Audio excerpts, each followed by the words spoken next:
الحمد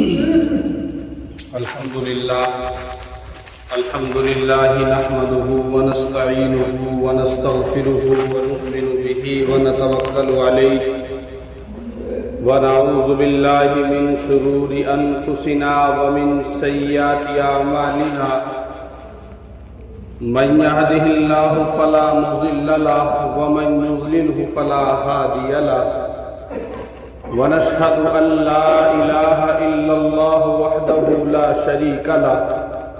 ونشهد أن سيدنا ومولانا محمد مبارك وسلم أما بعد فأعوذ بالله السميع العليم من الشيطان الرجيم بسم الله الرحمن الرحيم يا أيها الذين آمنوا لا تلهكم أموالكم ولا أولادكم عن ذكر الله ومن يفعل ذلك فأولئك هم الخاسرون وأنفقوا مما رزقناكم من قبل أن يأتي أحدكم الموت فيقول ربي لولا أخرتني إلى أجل قريب فأصدق وأكن من الصالحين ولن يؤخر الله نفسا إذا جاء أجلها والله خبير بما تعملون صدق اللہ العظیم۔ محترم بزرگوں، دوستوں، عزیز ساتھیوں، اللہ تبارک و تعالیٰ کا بے پناہ احسان ہے کہ اللہ تبارک و تعالیٰ نے ہم سب کو ایمان والا بنایا، اور اللہ کا بڑا کرم یہ ہوا کہ اللہ تبارک و تعالیٰ نے ہم سب کو اپنے پاک گھر میں آنے کی توفیق عطا فرمائی۔ خطبے کے اندر جو آپ کے سامنے آیتیں تلاوت کی گئی ہیں، ان آیتوں کے اندر اللہ تبارک و تعالیٰ اپنی دو بڑی نعمتوں کا اظہار فرماتے ہیں، اپنی دو بڑی نعمتوں کے بارے میں فرماتے ہیں، یا ایھا الذین آمنوا لا تلہکم اموالکم ولا اولادکم عن ذکر اللہ، کہ ایمان والو، ہم نے تمہیں دو نعمتیں ایسی عطا کی ہیں، ان نعمتوں کا صحیح استعمال اگر تم اپنی زندگی کے اندر لے کر کے آتے ہو، ان نعمتوں کو صحیح طریقے سے اگر تم استعمال کرتے ہو تو وہ نعمتیں تمہارے لیے کامیاب ثابت ہوں گی، وہ نعمتیں تمہارے لیے آخرت کا ذریعہ بنیں گی۔ لیکن اگر ان نعمتوں کا صحیح استعمال تم نے اپنی زندگیوں کے اندر نہیں کیا، تم نے اپنے وقت کے اندر ان نعمتوں کا صحیح استعمال نہیں کیا، تو وہ نعمتیں تمہارے لیے گھاٹے کا، تمہارے لیے نقصان کا سودا بن سکتی۔ وہ نعمتیں کیا ہیں؟ ایک نعمت ہے مال، کسی آدمی کو مال مل جائے یہ اللہ کی بڑی نعمت ہے۔ دوسری نعمت ہے اولاد، مال اور اولاد، یہ اللہ کی دو بڑی نعمتیں ہیں۔ اگر ہم دیکھیں اس مال کے ذریعے سے بہت سارے لوگ ایسے گزرے ہیں، اس مال کے ذریعے سے انہوں نے اللہ کے یہاں اپنا ایک مقام بنایا ہے، اللہ کے کاموں کو کر کے اس مال کے ذریعے سے انہوں نے بہت نفع کمایا ہے، اور آخرت کے اندر اپنا ایک بہت بڑا ذخیرہ ان لوگوں نے جو ہے بنایا ہے۔ ہم دیکھیں حضرت ابوبکر صدیق رضی اللہ تعالیٰ عنہ، حضرت عمر فاروق رضی اللہ تعالیٰ عنہ، جب جنگ کا اعلان ہوا اور حضرت ابوبکر صدیق کو جب پتا چلا کہ جنگ کا اعلان ہو چکا ہے،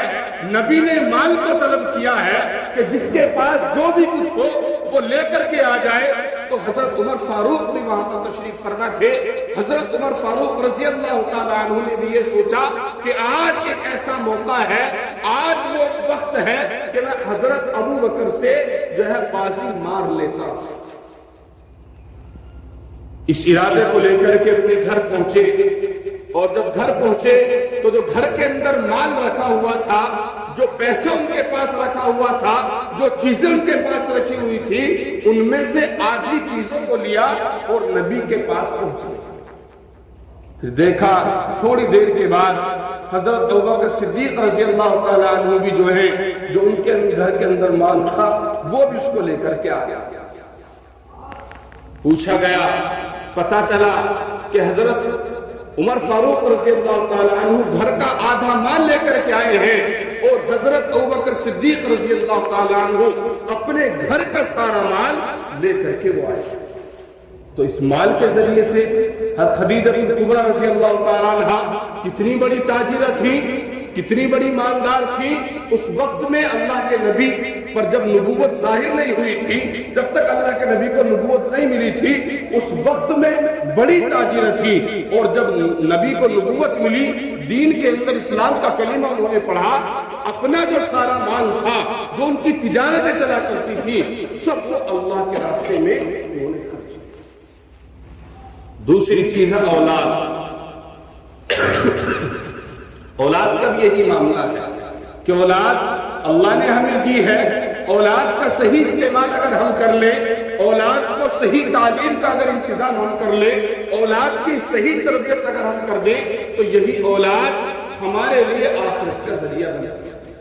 آپ نے بے شمار ایسے واقعے سنے ہوں گے کہ کسی کا بچہ حافظ ہوا، کسی کا بچہ عالم ہوا اور خواب کے اندر جو ہے لوگوں نے ان کو دیکھا اور پتا چلا کہ جس دن اس بچے نے جا کر کے مدرسے کے اندر اپنی توتلی زبان میں اللہ کا نام لیا، اسی وقت میں اللہ تبارک و تعالیٰ نے اس کے والدین کی مغفرت فرمائی. بے شمار واقعے اس طریقے کے کتابوں کے اندر لکھے ہوئے. اس آیت کے اندر اللہ نے یہ سمجھایا ہے، اللہ نے یہ بتایا ہے، اللہ نے تلقین کی ہے کہ ایمان والو، تمہارا جو مال ہے، تمہاری جو اولاد ہے، اس مال کو اور اس اولاد کو صحیح سے استعمال کرو، ورنہ ایسا بھی ہو سکتا ہے اللہ نے یہ خدشہ بیان کیا، اللہ نے یہ اندیشہ بیان کیا، یا ایھا الذین آمنوا لا تلھکم اموالکم ولا اولادکم عن ذکر اللہ. اے ایمان والو، ایسا نہ ہو کہ تمہارا جو یہ مال ہے، تمہاری جو یہ اولاد ہے، اس کے چکر میں آ کر کے، ان کے کمانے کے چکر میں آ کر کے، ان کی تربیت کے چکر میں آ کر کے ایسا نہ کرنا کہ تم اللہ کی یاد سے غافل ہو. آج اگر ہم اپنے حالات کا ہم جائزہ لیتے ہیں، اپنی زندگیوں کا ہم جائزہ لیتے ہیں، اپنے حالات پر اگر ہم نظر ڈالتے ہیں، آج انسان اس مال کو کمانے کے چکر میں، آج انسان اس مال کو کمانے کے چکر میں آج کس حد تک وہ پہنچ چکا ہے. نہ حلال کی اسے تمیز ہے، نہ حرام کا اسے سلیقہ ہے. بس مال کس طریقے سے ہو، چاہے کسی کا گلا کاٹنا پڑے، چاہے کسی کا ڈولا کاٹنا پڑے، چاہے کسی کا پلاٹ ختم کرنا پڑے، بس کسی بھی طریقے سے مال یہ ہمارے پاس آ جائے. آج ہر انسان کسی دھن کے اندر لگا ہوا ہے. مال کا ملنا یہ اللہ کی بڑی نعمت ہے. یہ بات پہلے بھی عرض کی جا چکی ہے کہ اللہ کی جو یہ نعمتیں ہیں، اللہ نے جو نعمتیں ہمیں دی ہیں، ان نعمتوں کا صحیح استعمال ہونا ہمارے لیے لازم اور ضروری ہے. اگر ان نعمتوں کا صحیح استعمال نہ ہوا، اب سے پہلے بھی یہ بات بتائی جا چکی کہ اللہ نے ہمیں آنکھ دی، آنکھوں کے اندر اللہ نے دیکھنے کی صلاحیت رکھی، اللہ نے زبان دی، اس زبان کے اندر اللہ نے بولنے کی طاقت رکھی. تو ان آنکھوں سے صحیح استعمال، ان آنکھوں سے جن چیزوں کو اللہ نے دیکھنے کا حکم دیا ہے ان چیزوں کو دیکھا جائے، جن باتوں کو کہنے کا حکم دیا ہے، جن باتوں کو کرنے کا حکم دیا ہے، اس زبان کے ذریعے سے انہی باتوں کو کہا جائے، انہی باتوں کو بولا جائے، تو یہ اللہ کی نعمت ہمارے لیے کارگر ثابت ہوگی. اور اگر ہم نے ان کا صحیح استعمال نہ کیا، اور اگر ہم نے اس زبان کا صحیح استعمال نہ کیا، تو ہماری یہ زبان، ہماری یہ آنکھیں کل قیامت کے دن ہمارے لیے پکڑ کا ذریعہ بن سکتی ہے. تو مال یہ اللہ کی بڑی نعمت ہے.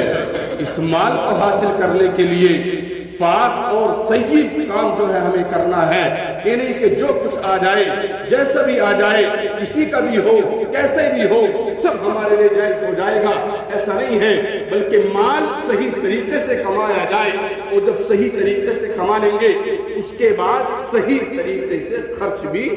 کیا جائے. دو چیزیں ہیں مال کے اندر: صحیح طریقے سے کمانا اور صحیح طریقے سے اس مال کو خرچ کرنا.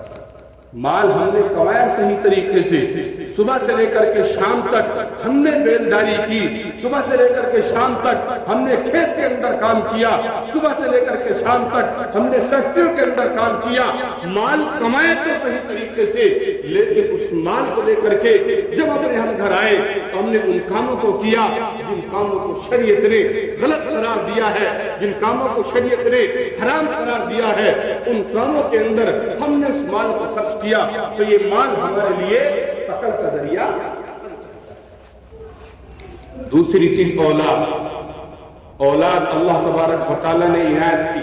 ये औलाद भी अल्लाह की बड़ी नेमत है। इस औलाद के जरिए से बाज लोग वो थे कि जिनकी औलादें कामयाब हुई, जिनकी औलादों ने जो है कुरान करीम को हिफ्ज़ किया, जिनकी औलादों ने अच्छी तालीम पाई, जिनकी औलादों ने अच्छी तरबियत पाई, और उन लोगों ने दुनिया के अंदर भी और आखिरत के अंदर भी उनके वालिदैन का नाम रोशन। तो माल सही तरीके से कमाना, सही तरीकों पर खर्च करना, औलाद की सही तरबियत का इंतजाम जो होना चाहिए, औलाद की सही तालीम होनी चाहिए। इस बारे में अल्लाह ने फरमाया इसके साथ साथ ऐसा ना हो कि औलाद के चक्कर में ही लग जाओ, अपने सुकून का पता ना चले, अपने आराम का पता ना चले। जो माल औलाद को हम खिला रहे हैं, जो माल बीवी बच्चों को हम खिला रहे हैं, और जो सामान बीवी बच्चों को ला करके हम दे रहे हैं, इसका भी पता ना चले कि ये माल हलाल है, ये माल हराम है। इन चीजों से भी तुम्हें जो है मुहतात रहना है, इन चीजों का भी तुम्हें ध्यान रखना है। अगर इन चीजों का ध्यान हम रखेंगे तब जाकर के ये जो नेमतें हैं इनका सही इस्तेमाल होगा। इसके आगे अल्लाह ने फरमाया कि अगर कोई आदमी इस माल के चक्कर में आकर के, इस औलाद के चक्कर में आकर के अगर अल्लाह तबारक व तआला की याद से गाफिल हो जाता है, अल्लाह ने जो हकाम उसके ऊपर लागू किए हैं, इंसान किसान है, अच्छी बात है, खेत के अंदर काम कर रहा है, अच्छी बात है, खून पसीना एक कर रहा है, अच्छी बात है, लेकिन इसी के साथ साथ अल्लाह ने जो हकाम उसके ऊपर लागू किए, नमाज का वक्त हुआ तो इसके लिए नमाज पढ़ना फर्ज है। अगर ये नमाज छोड़ करके अब भी अपने खेत को जोत रहा है, ये नमाज को छोड़ करके अब भी अपनी सिलाई के अंदर लगा हुआ है, ये नमाज को छोड़ करके अब भी अपने रास्ता को उठाने के अंदर लगा हुआ है, तो ये इंसान ये घाटे का सौदा कर रहा है। इसी के बारे में फरमाया कि ईमान वालों, तुम्हारी जो औलाद है, तुम्हारा जो माल है, ये ऐसा ना हो कि तुम्हें अल्लाह की याद से ये गाफिल कर दे। अगर ऐसा हुआ, अगर अल्लाह की याद से इसने गाफिल कर दिया, फिर क्या होगा? तो ये तुम्हारे लिए नुकसान और घाटे का सबब है। इससे आगे अल्लाह ने फरमाया वअनफिकू मिम्मा रज़क़नाकुम मिन क़ब्ल अन यातिया अहदकुमुल मौत फयक़ूल रब्बि लौला अख़रतनी इला अजलिन क़रीब फ़असद्दक़ व अकुन मिनस सालिहीन। कि माल है, औलाद है, औलाद को भी अल्लाह के रास्ते में इस्तेमाल किया जा सकता है,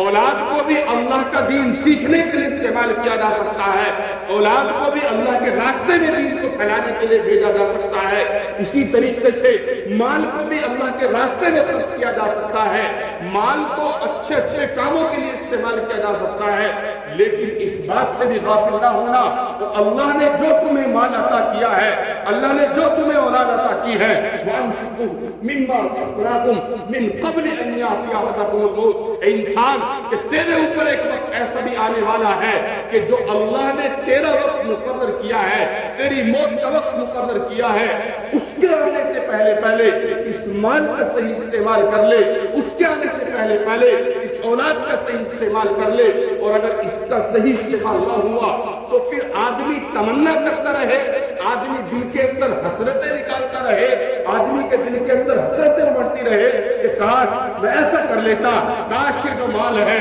जो पिलोट को छोड़ करके ये जा रहा हूं, जो बैंक के अंदर ये बैंक बैलेंस है, काश मैं इस बैलेंस को, काश मैं इस पिलोट को, काश मैं इस खेती को, काश इस जमीन को मैं अल्लाह की मस्जिद के लिए, अल्लाह के मदरसे के लिए, दीन के किसी काम के लिए मैं इस्तेमाल कर लेता। और आखिरी वक्त आ चुका है कि इंसान की ये हसरतें करने से, इंसान की ये तमन्नाएं करने से इसको कोई फायदा हासिल होने वाला नहीं।